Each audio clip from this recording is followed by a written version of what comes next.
Jet, parties, formula 1 racing, এই ছিল বিজয় মালিয়ার গ্ল্যামারিয়াস life. কিন্তু এর পিছনে ছিল 9,000 কোটি টাকার loan scam. Mallya took loan from 17 Indian banks আর বলেছিল তার এই টাকা লাগবে কিংফিশার এয়ারলাইন চালাতে। কিন্তু এই টাকার একটা বড় অংশ গেল পার্সোনাল লাক্সারিতে। এয়ারলাইন ডুবে গেল, টাকা শোধ হলো না, আর মালিয়া চুপচাপ পালিয়ে গেল ইউকেতে।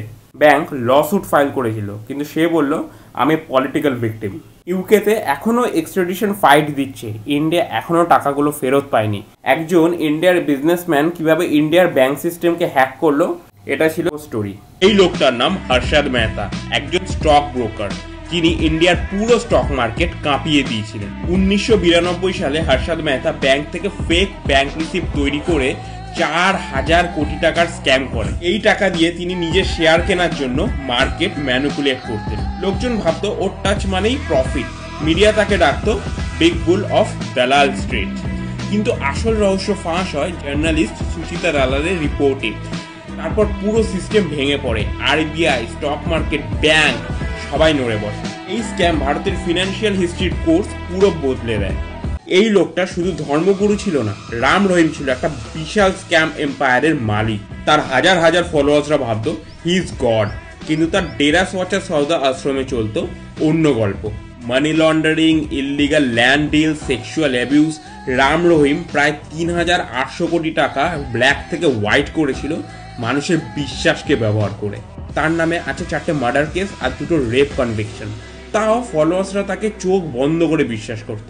2017-তে কোর্ট তাকে দোষী সাব্যস্ত করে, আর বিচারক কপালে গুলি লাগার ভয় হেলিকপ্টারে বসিয়ে জেলে পাঠান। ব্লাইন্ড ফেইথ কিভাবে মানুষকে বোকা বানাতে পারে, রাম রহিম তার পারফেক্ট এক্সাম্পল। একটা ডায়মন্ড শোরুমের পিছনে চলছিল ইন্ডিয়াস বিগেস্ট স্ক্যাম, আর তার পিছনে ছিল Nirav Modi. Nirav Modi use something called LOU, letter of undertaking. Punjab national ব্যাংকের কিছু কারাপ্ট এমপ্লয়ি তাকে ফেক LOU দিত, আর এই ফেক LOU ইউজ করে সে ইন্টারন্যাশনাল ব্যাংক থেকে হাজার হাজার কোটি টাকার লোন নিত। PNBর সুইফট সিস্টেমে ছিল কিছু লুফোল, আর সে গ্যাপ ব্যবহার করে তিনি চুপচাপ 11,000 কোটি টাকার ফ্রড করেন।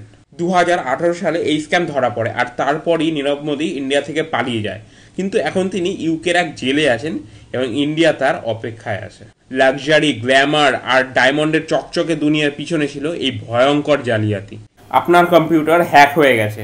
হ্যাঁ, এটাই ছিল কলারদের প্রথম লাইন, আর এখান থেকেই শুরু হতো কোটি টাকার স্ক্যাম। কলকাতা আর গুরগাঁওয়ের কিছু অফিস, আর সেখান থেকেই যেত হাজার হাজার ফেক টেক সাপোর্টের call ইউএসএতে। Hi sir, my name is Carolina Fernandez. I am calling you from the Microsoft. বলে তারা ভিকটিমের কম্পিউটার হ্যাক হয়েছে বোঝাতো। তারপর তাদের সিস্টেমের রিমোট অ্যাক্সেস নিয়ে ভয় দেখিয়ে হাজার হাজার ডলার চার্জ করত এই সার্ভিসের নাম করে। Most of the time victim হতো বয়স্ক লোকেরা, যারা টেকনিক্যালি অত সাউন্ড ছিল না আর ইজিলি ট্রাস্ট করে নিত। FBI আর ইন্ডিয়ান পুলিশ জয়েন্ট অপারেশন চালিয়ে অনেক স্ক্যামারদের ধরে, কিন্তু এই স্ক্যাম এখনো সম্পূর্ণভাবে বন্ধ হয়নি। মাইন্ড ইট, স্ক্যামাররা কিন্তু সবসময় ডার্ক ওয়েবে না, কখনো কখনো নেক্সট ডোরেও বসে থাকে। এরকম আরও ভিডিও পেতে চাইলে ফলো করুন দ্য বেঙ্গলি বাইটস।